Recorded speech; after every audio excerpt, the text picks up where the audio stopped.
तो hello guys, welcome back my channel. My name is Shivam. तो दोस्तों, आप सब आज हम शिवरात्रि स्पेशल शिव और पार्वती जी की ड्राइंग बनाने वाले हैं।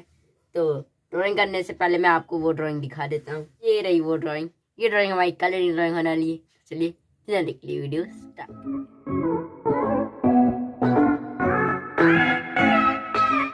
तो गाइस, आउटलाइन के लिए मैंने यहाँ पे ग्रीन मैटर का यूज़ किया। हमारा एक बॉक्स 25 mm का है। मैंने ड्राइंग के लिए यहाँ पे जिस सीट का यूज़ किया है, सीट का नाम आइवरी सीट है। और मैं यहाँ पे जिस पेंसिल का यूज़ कर रहा हूँ, उस पेंसिल का नाम फिगो की फ्लैरो 0.7 की पेंसिल का यूज़ कर रहा हूँ।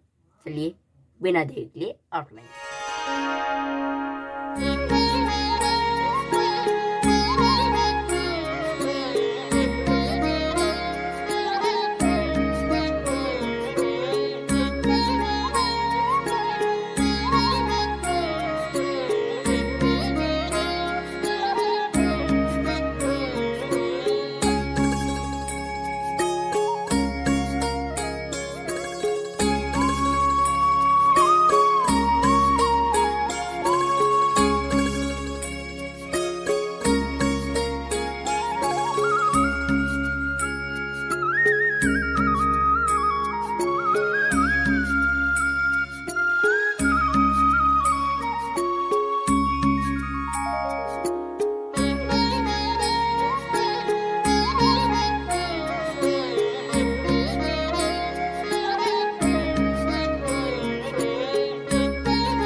हमारे यहाँ पे आउटलाइन कंप्लीट हो चुकी है। अगले पार्ट में हम इनको फुल कलर करके दिखाएंगे। इस वीडियो में इतना है। अगर आपको हमारी वीडियो अच्छी लगी तो लाइक करना और चैनल पर नहीं सब्सक्राइब करना। मिलते हैं अगली वीडियो में। Thank for watching. Bye bye.